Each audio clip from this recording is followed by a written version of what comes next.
Hello friends, welcome to simple cuisine Bangla. আজকে বানাবো পাকান পিঠে। তার জন্য এখানে আমি নিয়েছি চালের গুঁড়ো। তো সঠিক পরিমাপ সহ পাকান পিঠে তৈরির রেসিপি আজকে শেয়ার করছি। ভিডিওটা শেষ পর্যন্ত দেখো, তাহলে তোমরাও কিন্তু খুব ইজিলি ফুলকো ফুলকো নরম তুলতুলে পাকান পিঠে তৈরি করে নিতে পারবে। চলো শুরু করা যাক। এর জন্য আমাদের লাগছে টাটকা তৈরি করে নেওয়া ভেজা চালের গুঁড়ো। এই চালের গুঁড়োটা আমি গোবিন্দভোগ চাল 3 ঘন্টা মতো ভিজিয়ে রাখার পর ভালো করে জল ঝরিয়ে নিয়ে চালটা একটু শুকিয়ে নিয়েছিলাম, যাতে চালের গায়ে জল না থাকে। আর তারপরে সেই ঝরঝরে চালটাকে আমি ব্লেন্ড করে নিয়েছি, দিয়ে এরকম একটা আটা তৈরি করে নিয়েছি। একদম টাটকা ফ্রেশ চালের গুঁড়ো দিয়েই এই পোয়া পিঠেগুলো সব থেকে ভালো হয়। তবে কেনা চালের গুঁড়ো দিয়েও যে করা যায় না তেমনটা নয়, করা যায়। তবে একদম অথেন্টিক টেস্ট যদি পেতে হয় তাহলে অবশ্যই এইভাবে চালের গুঁড়ো তৈরি করে নিয়ে আর সেই টাটকা চালের গুঁড়ো দিয়েই বানিয়ে ফেলতে হবে। এবারে আমি এখানে 3 বাটি পরিমাণ চালের গুঁড়ো নিয়েছি। আর চালের গুঁড়োটা ফার্স্টে আমি এখন চেলে নিচ্ছি। যদিও এর মধ্যে তেমন কিছু সুজি নেই, তবুও যাতে কোনো লাম্পস বা দানা না থাকে তার জন্য ভালো করে চালের গুঁড়োটা ফার্স্টে চেলে নিতে হবে। চালের গুঁড়োটা ভালো করে চেলে নেওয়ার পর এর সঙ্গে আমি এখন অ্যাড করে দিলাম ওই বাটিরই 1 বাটি পরিমাণ ময়দা। 4 বাটি চালের গুঁড়োর জন্য 1 বাটি ময়দা লাগবে। আর এখানে ময়দাটাই ব্যবহার করতে হবে, ময়দার পরিবর্তে অন্য কিছু ব্যবহার না করাই ভালো। এই টেস্ট যদি তোমরা পেতে চাও বা একদম অথেন্টিকভাবে যদি পোয়া পিঠে বানিয়ে নিতে চাও তাহলে অবশ্য করেই এই রেশিওগুলো খেয়াল রাখতে হবে। খুব ভালো করে সমস্ত কিছু চেলে নেওয়ার পর এর সঙ্গে পরিমাণ মতো লবণ অ্যাড করেছি আর ভালো করে শুকনো উপকরণগুলো মিশিয়ে নিয়ে ঢাকা চাপা দিয়ে এক সাইডে এখন রেখে দিলাম। এখন আমরা মিষ্টি স্বাদের জন্য এখানে ব্যবহার করব খেজুরের গুড়। আমি এখানে খেজুরের গুড় নিয়েছি 1 বাটি পরিমাণ, আর ওই বাটিরই 2 বাটি পরিমাণ জল দিয়ে এই গুড়টাকে ভালো করে মেল্ট করে নেব। যদি তোমরা চাও এখানে আখের গুড় বা অন্য কোনো গুঁড়ো ব্যবহার করতে পারো, তবে সেক্ষেত্রে রেশিওটা কিন্তু একই থাকবে। চিনি ব্যবহার করলেও চিনির শিরাটা তৈরি করে নিতে হবে, সেক্ষেত্রে 1 কাপ চিনির জন্য 2 কাপ পরিমাণ জল অ্যাড করতে হবে। তারপরে খুব ভালো করে ফুটিয়ে আমি এরকম একটা লিকুইড তৈরি করে নিচ্ছি। এটাকে ঘন করার দরকার নেই, জাস্ট গুড়টা গলে গেলেই হবে এবং ফুটে যেতে হবে ভালোভাবে। জাল করে ফুটিয়ে নিয়ে আমি ফ্লেমটা অফ করে দিয়ে এটাকে এখন ঠান্ডা করে নেব। এটাকে আমি একটা ছাঁকনি দিয়ে ছেঁকে অন্য একটা পাত্রের মধ্যে ঢেলে নিচ্ছি, যাতে এর মধ্যে যদি কোনো ময়লা থেকে থাকে সেটা যাতে আলাদা হয়ে যায়। এবার এটাকে খুব ভালো করে ঠান্ডা করে রুম টেম্পারেচারের কাছাকাছি নিয়ে আসতে হবে। এরকম গরম অবস্থায় কিন্তু এই লিকুইডটা ব্যবহার করা যাবে না। সেক্ষেত্রে আটার মধ্যে যদি আমরা এই গরম লিকুইডটা দিই তাহলে আটা কিন্তু খামির হয়ে যাবে এবং পিঠাগুলো একদমই ভালোভাবে তৈরি হবে না। সেজন্য এটাকে একটু নাড়াচাড়া করে ঠান্ডা করে নিতে হবে। এই সময়টুকু অবশ্যই আমাদেরকে দিতে হবে। প্রথম থেকে আমি যে রেশিওগুলো তোমাদেরকে বলছি এই রেশিওগুলো অবশ্যই খেয়াল রাখবে। 3 বাটি পরিমাণ চালের গুঁড়োর সঙ্গে 1 বাটি ময়দা ব্যবহার করবে, আর ওই বাটি মেপেই 1 বাটি গুড় বা চিনি নিয়ে তার সাথে 2 বাটি পরিমাণ জল দিয়ে গুলিয়ে এভাবে করে ফুটিয়ে একটা মেল্ট করে লিকুইড তৈরি করে নেবে। আর মিশ্রণটা অল্প অল্প করে দিয়ে আমাদেরকে ডোটা তৈরি করে নিতে হবে। একবারে পুরো মিশ্রণটা কিন্তু দেওয়া যাবে না, হয়তো বা দেখা যেতে পারে লাস্টে পুরো মিশ্রণটা কিন্তু লাগলো না, কিছুটা লিকুইড বেঁচেও যেতে পারে, কারণ সব চালের গুঁড়ো কিন্তু সমান পরিমাণ লিকুইড টানতে পারে না। গুড়ের এই মিশ্রণটা ঠান্ডা হয়ে যখন হালকা কুসুম গরম আছে, মানে আঙুল ডুবিয়ে রাখা যাচ্ছে, সেই পর্যায়ে আসলে আমি অল্প অল্প করে আমাদের এই মিশিয়ে রাখা আটার সঙ্গে দিয়ে একটা ডো বানিয়ে নিচ্ছি। অল্প অল্প করে লিকুইড অ্যাড করতে হবে আর খুব ভালো করে মেখে নিতে হবে। এভাবে মেখে মেখে একটা ডো ফার্স্টে তৈরি করে নিতে হবে।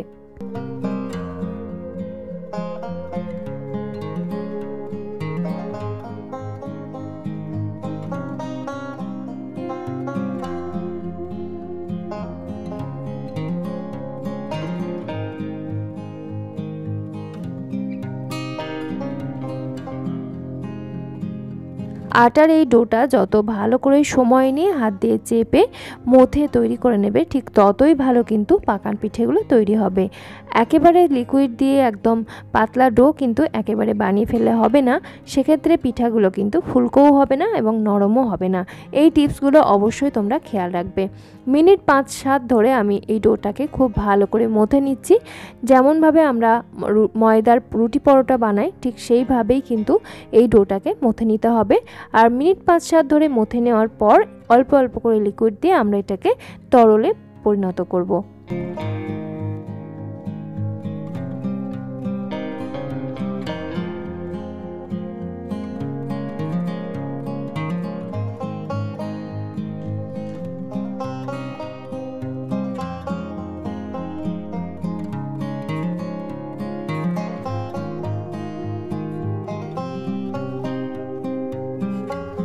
এইভাবে সময় নিয়ে মাখতে মাখতে যে পর্যায়ে দেখব ব্যাটারটা ঠিক এই রকম হয়ে গেছে, মানে ঠিক একটা আঠালো আঠালো টেক্সচার হয়েছে, সেই পর্যায়ে কিন্তু আর জল অ্যাড করব না, তবে হাত দিয়ে খুব ভালো করে মেখে নিতে হবে। এই ব্যাটারটা অবশ্যই হাত দিয়ে এইভাবে করেই মাখতে হবে। তোমরা কিন্তু কোনো হ্যান্ড হুইস্কার বা অন্য কোনো স্পুন দিয়ে কিন্তু মাখলে এরকম সুন্দর টেক্সচার আসবে না। আর ব্যাটার তৈরিটাই হচ্ছে মেন, এই পিঠার ব্যাটারটাই খুব ভালো করে সময় নিয়ে তৈরি করতে হবে। তাছাড়া কিন্তু ব্যাটার তৈরি হয়ে গেলে পিঠা বানাতে খুবই কম সময় লাগে। তো ব্যাটার আমাদের তৈরি হয়ে গেছে, ঠিক এরকম ঘনত্বের এবং এরকম টেক্সচারের ব্যাটার হবে। হাতাটা ডুবিয়ে নিলে হাতাটাতে দেখবে সুন্দরভাবে একটা কোট তৈরি হয়ে গেছে, আর এরকম স্মুথলি উপর থেকে নিচের দিকে ব্যাটারটা পড়বে। আমি একটা আঙুল দিয়ে কেটে দেখিয়ে দিচ্ছি, দেখো দুটো লাইন কিন্তু একসাথে হচ্ছে না। এরকম ধরনের টেক্সচারের একটা ব্যাটার তৈরি করে নেবে। ব্যাটার তৈরি করে নিয়ে রেস্টে রাখার কোনো প্রয়োজন নেই, যদি হাতে সময় থেকে রাখতে পারো 10 থেকে 15 মিনিট। কিন্তু এটা এত সুন্দরভাবে তৈরি করা হয়েছে, এখনই পিঠা বানালে খুব সুন্দরভাবে পিঠাগুলো তৈরি হবে।